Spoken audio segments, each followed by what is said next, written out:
Welcome to episode 59 of the People's History of Ideas podcast. This episode, we're going to begin our look at how the Autumn Harvest Uprisings played out in the late summer of 1927. During our two episodes on the August 7th Emergency Conference, we got a look at the plan that the communist leadership had drafted for the Autumn Harvest Uprisings to unfold across Hunan, Hubei, Guangdong, and Jiangsu provinces, and also the initial disagreements that surfaced between Mao and the top communist leadership, which centered on the question of what sort of armed force would be necessary in order to carry out the uprisings, with Mao arguing that a disciplined army needed to spearhead communist military efforts, and the communist leadership arguing that militia forces of peasants and workers were the way to go. So, the original plan for the Autumn Harvest Uprisings was very ambitious, and clearly the original goal was that the territory that had been loosely controlled by the Wuhan government of the Kuomintang left could be taken over by the communists through a series of revolts across that territory. Almost immediately, however, the plans had to be scaled back. The weakness of both the Communist Party and the peasant movement in Jiangsu province was demonstrated by the lack of support that the Southern expedition encountered in the wake of the Nanchang Uprising, discussed in episode 55, and so the idea of uprisings in Jiangsu were struck from the Autumn Harvest Uprising plans. In Guangdong province, there remained a substantial peasant movement with strong communist influence, despite the challenges of repeated assaults from Kuomintang forces. But battered as they were by these Kuomintang assaults, a decision was made by the Communists' Guangdong Provincial Committee to delay their uprising until the forces from Nanchang reached them at the end of their expedition. We'll talk about what happened with the end of the Southern expedition from Nanchang in another episode, but long story short, those forces did not end up arriving in Guangdong in the sort of shape that they could be a great help in aiding in a new uprising, and so the plans of the Guangdong Provincial Committee had to be adjusted to that reality. This left the original plan for uprisings in four provinces narrowed down to just Hunan and Hubei. And even in these two provinces, the plans were narrowed down to be less ambitious than they originally were. I want to get into some of the details of the uprising in each of these provinces, and it makes sense to consider them separately because the planning and unfolding of the uprisings was fairly different in Hunan and Hubei. Hubei was where Wuhan, the seat of the now disintegrating Kuomintang left government, was, and also where the Communist Party's central leadership remained, albeit now underground. Despite this, the mass movement was considerably weaker in Hubei than in Hunan, which had really emerged as just a revolutionary hotbed in the wake of the Northern Expedition's advance. Also, because the party center was in Hubei, it meant that there was much more coordination between the center and the committees that were set up to carry out the insurrection in Hubei.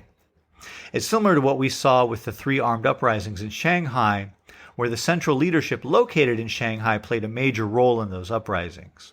In contrast, in Hunan, Mao Zedong and the Hunan Provincial Committee had much more autonomy in organizing the effort there, although as we'll see, the center in Wuhan tried to exert what control it could. This episode, we'll look at the uprising in Hubei, and then I think next episode we'll move on to Hunan. I know that probably more people want to hear about Hunan than Hubei, so why am I starting with Hubei? Okay, two reasons. First, delay of gratification is supposed to build character. Okay, that's not the real reason. The actual reason is because I have a book coming in the mail in the next couple days, which may have some details that I'll want to include. The book's a Chinese biography of Mao that's based on Chinese Communist Party archives that only very few Chinese Communist Party historians are allowed to use. While the book has been available in Chinese for some time, Cambridge University Press recently published an English translation. In the introduction to the English language edition of the biography, Timothy Cheek, one of the top academic experts on Mao Zedong, says that the book includes a ton of detail not available anywhere else, all of it citing sources in these closed party archives. I'll include a link to the online PDF of the book's front matter, which includes Cheek's introduction for listeners who are curious about the biography. Anyways, it didn't seem correct to move forward with a narrative of Mao's life and deeds in this podcast without being able to make reference to these materials, and so that's why we're doing Hunan second. And before we start in on what happened in Hubei, I do want to mention that this book was ridiculously expensive, and to thank everyone who has been donating to the podcast for making it possible for me to order a tome like this without having to think too hard about it. Not a single academic library in the Chicago area even has a copy of this book yet, but your contributions do make it possible for me to not have to worry about compromising standards when it becomes clear that I need a book like this in order to move forward with the podcast narrative. Okay, done with the fundraising pitch. Now let's move on to talk about Hubei. Initial plans for the uprising in Hubei had divided the province into 7 distinct regions where the uprising would be organized. But plans were quickly narrowed down to just one of those regions.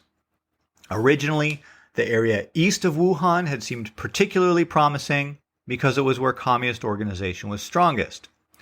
But it had been a particular focus of Kuomintang repression, and much of the communist leadership from the area had joined in with the Nanchang Uprising and were therefore no longer in the area to stage the Autumn Harvest Uprising. North Hubei was also thought to theoretically be a very ripe area for rebellion. In the northern part of the province, the Red Spear Society was very active. We discussed the Red Spears back in episode 38. It was a peasant self-defense organization which sprang up to defend against bandits and warlords.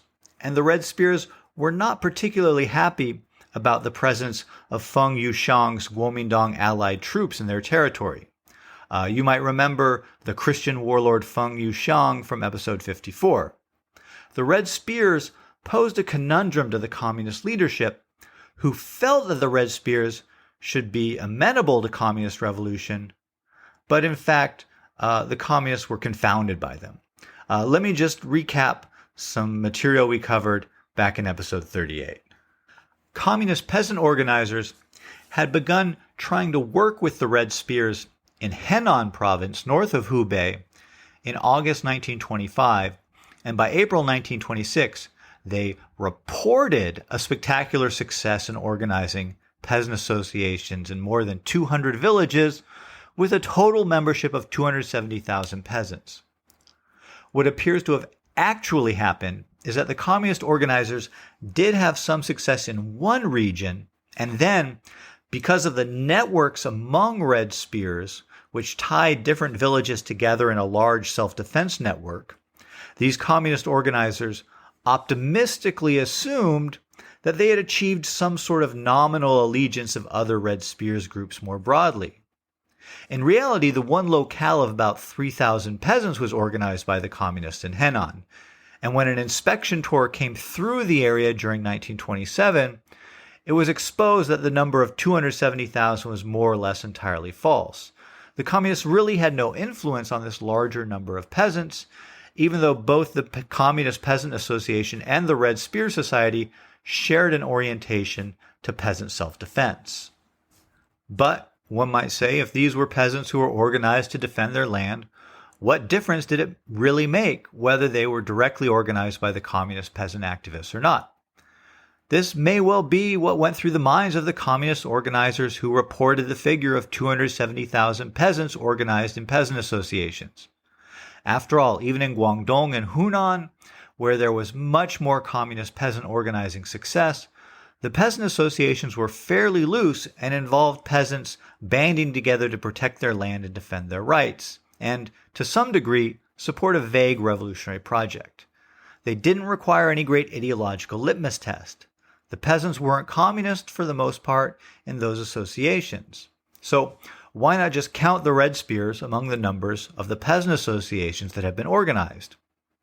While there might be something to that argument, the facts on the ground spoke for themselves. The Red Spears had been founded to defend the peasants' land and property. But they had no anti-landlord or rent reduction agenda. They wanted to keep outsiders out of their business, and this usually included the communist organizers, some of whom were killed when they tried to agitate in Red Spear villages that were hostile to the communist message. So, long story short, when it came time for the Autumn Harvest Uprisings in Hubei, the communist leadership felt that the Red Spears should have been natural allies or a natural constituency for the communist peasant organizing message. But in fact, the Red Spears were non-responsive to the communist message, and so, frustratingly for the communists, no Autumn Harvest Uprising could be put together in North Hubei. In the end, the only area in Hubei where an attempt at an uprising could be made was in South Hubei, in the 6 counties immediately south of Wuhan, an area that originally had been described as, quote, the most hopeless of all, end quote, because of the communist organizational weakness in the region.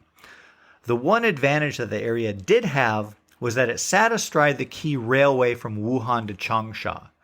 This way, the uprising could do double duty by threatening Wuhan and assisting the insurrection planned for Changsha, the capital of Hunan province, by keeping reinforcements from being sent south into Hunan. The uprising was set to begin on September 8th, and the basic plan was fairly straightforward.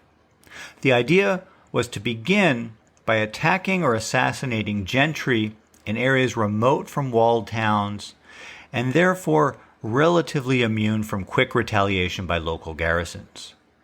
The revolutionaries were then to hold mass meetings of the peasant associations in each district, in which the peasants were to be told of the aims of the insurrection in order hopefully to generate, quote, an intense revolutionary fanaticism, end quote, among them.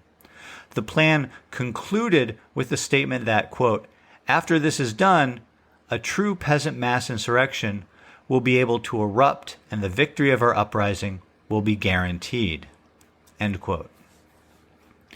But the organizers sent out to prepare the ground for the insurrection found the terrain to be not so ripe for revolution. The first reports back from the field described a peasantry that was definitely dissatisfied with government policies and the behavior of nationalist troops, and also that the communists had a fairly good reputation among the peasants. But the organizers also found that there was a strong desire for political stability among the peasants in South Hubei because of all the upheavals of the recent past. The reports summed up that the masses understood the need to act in their own defense, but would prefer to remain passive rather than act proactively to overthrow the government. In addition, the plan as prepared saw the already existing peasant associations, along with their self-defense forces, as sufficient for the coming uprising, just as we discussed in episode 57 when we discussed how Mao disagreed with the party center on this point. What the organizers who were sent to prepare the uprising found was that the military capacity of the peasant associations in South Hubei left a lot to be desired. There were few weapons, organization was very loose, and the numbers of peasant militia forces were not very large. The total armament of all the associations in South Hubei was calculated at 300 arms, scattered unevenly across the 6 counties. By late August, communist field organizers began pleading with the Hubei leadership to bring forward some of the few remaining armed forces that were loyal to the communists from the National Revolutionary Army to support the uprising, or to make deals with bandit forces. The provincial committee responded by writing that, quote, the peasant revolution must treat the peasantry as the main force army. Regular military units and bandits are mere auxiliaries which are not 100% reliable. The failure to have faith in the masses will amount to either opportunism or to a gamble on bandits or on the military, end quote. As these pessimistic reports trickled in, and the date for the insurrection grew nearer, the Hubei Provincial Committee came up with a bizarre plan. In early September, the secretary of the Provincial Committee arrived in the field with a plan for a purge of the insurrectionary apparatus. With mere days left to go before the uprising, he ordered this purge, but then returned to Wuhan without executing the plan. Had it been carried out, the roughly 200-member communist insurrectionary organization that had been tasked with carrying out a peasant uprising in an area of several million peasants would have been cut in half. The planned purge envisioned a new leadership which would, in a few days' time, revamp the peasant associations from the bottom up, quickly muster the peasants into an effective armed force, and even make up the lack of weaponry by inducing the peasants to manufacture their own weapons. After the secretary returned to Wuhan, the order to carry out the purge was set aside by those who had been tasked to carry it out. The Autumn Harvest Uprising began when a target of opportunity that was too good to pass up presented itself. On September 8th, the South Hubei Special Committee that was organizing the uprising learned that the evening train from Wuhan to Changsha would be carrying tens of thousands of Mexican silver dollars. A member of the Special Committee, who went by the name of Scarlet Rays Huang, put together a force of 200 to 300 local peasants, had them tie red flags around their necks, and went out and stopped the train. They looted the train for a sizable amount of money and guns, but this was a mixed blessing because in handling the guns, the inexperienced peasants managed to kill one of the Communist Party members with accidental friendly fire. Now the question arose, what to do with this train that they had stopped? The plan had been to engage in the systematic destruction of communications. So the idea had originally been that the railroad line should be torn up and the train stranded on the tracks in the middle of the remote countryside. However, because this operation was a last-minute target of opportunity, the communist leaders of the train robbery began to worry that because no one in party leadership knew that they were going to conduct this raid, that there were possibly comrades on board who were on important Communist Party business, perhaps carrying messages or something between the party center in Wuhan and Hunan. Therefore, they decided to let the train pass on to Changsha, and so within hours the authorities knew about their action, and a considerable part of the element of surprise at the beginning of the Autumn Harvest Uprising was lost. Next on the agenda for the uprising was supposed to be the conquest of two county administrative centers, Puqi and Xianing. Puqi was a well-garrisoned town with a walled fort, machine guns at the town gates, artillery set up at a town high point, and sentries posted around the town perimeter which were on alert for communist activity. Peasants were not being admitted into the town because of fear of communist infiltration. The small peasant force that the communists had gathered to take Puqi were largely untrained, and in total the force had 10 weapons with 600 rounds of ammunition between them all. Clearly, an attack would be suicide. Realizing that they would face party discipline for abandoning the planned uprising, they drafted a letter in their own defense criticizing the provincial committee and then moved on to join the attack on Xianing, where prospects seemed brighter. In Xianing, the special committee had managed to gather together about 800 local peasants. But although the situation was more favorable than in Puqi, things didn't look good.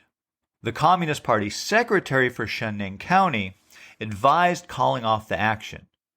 But in the debate among the insurrection's organizers, the proposition carried the day that it would be better to prove that the plan they had been forced to work with by the provincial party leadership was bad, rather than to face chastisement themselves for abandoning the plan.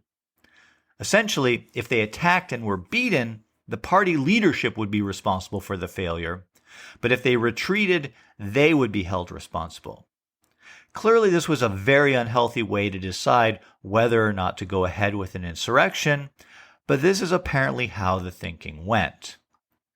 On the afternoon of September 9th, the communist-led peasant forces began systematically destroying the lines of communication between Xianing and the outside world in order to isolate the town before attacking. However, while conducting these preparations for attacking the town, a messenger arrived and informed them that the small garrison in Shanning had suddenly acquired 300 rifles and 2 machine guns. This news apparently tipped the scales against the insurrection, sapping the already very low morale of the communist forces, and a decision was taken to abandon the assault and retreat up into the nearby Tongshan Mountains. On September 12th, this ragtag force entered the small mountain town of Shikeng and announced the formation of the Shikeng Revolutionary Government. This was not quite the end of the Autumn Harvest Uprising in Hubei, however. During the September 8th train robbery, the communists had joined forces with a group called the People's Self-Defense Army, which was a kind of hybrid between a regular peasant self-defense force and a bandit group. The leader of this group had been unhappy with the cut that he got from the train robbery and nursed a grudge against the communists he had worked with on the robbery. He enticed the communists to join up with him, with the idea that if they took the market town near his base of operations, they could then grow their forces and make another attempt at taking Shanning.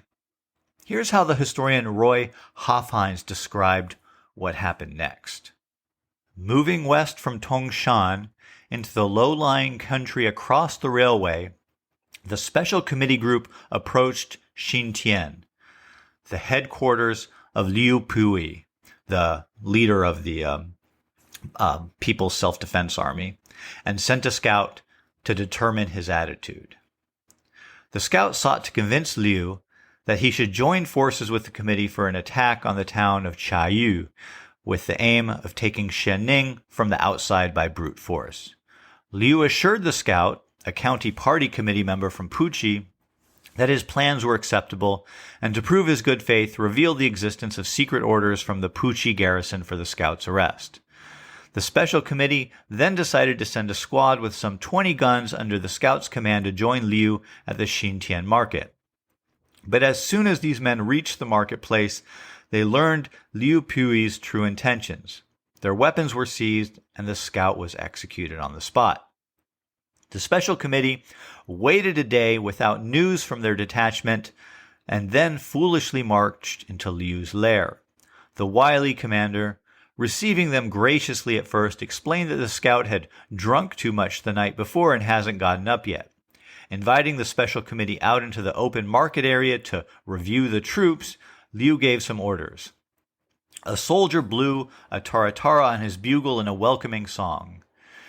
Hsieh I-huan, a member of the special committee, suddenly noticed, not too far off ahead, the figure of a man kneeling in firing position.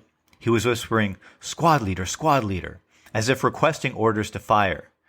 At this point, Hsieh yelled at Fu, another member of the special committee, and both made a run for it. A volley of shots rang out, a guard and a bearer fell captive, and the special committee scattered in all directions.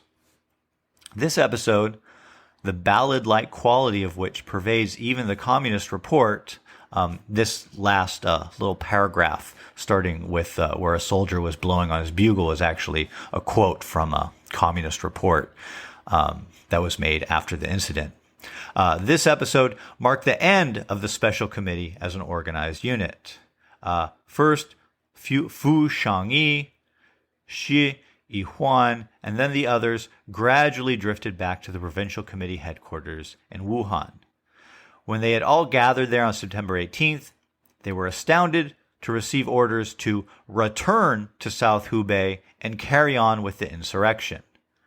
The evidence indicates that none of them were able to execute the order.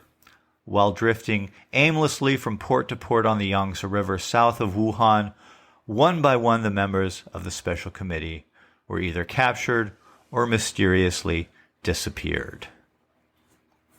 A number of them are known to have been executed by the authorities, including Scarlet Rays Huang, who we mentioned earlier. And this is basically how the Autumn Harvest Uprising in Hubei petered out. There will be more to say about the aftermath of all this, but we'll get to that in due course. Next episode, we'll look at the Autumn Harvest Uprising in Hunan. And before I go, I do want to thank you for your ratings and reviews. There were a couple very nice new reviews this week. I really appreciate them. Ratings and reviews do help people to discover this podcast. So if you enjoyed this episode or learned something, please consider taking the time to leave a rating or write a review.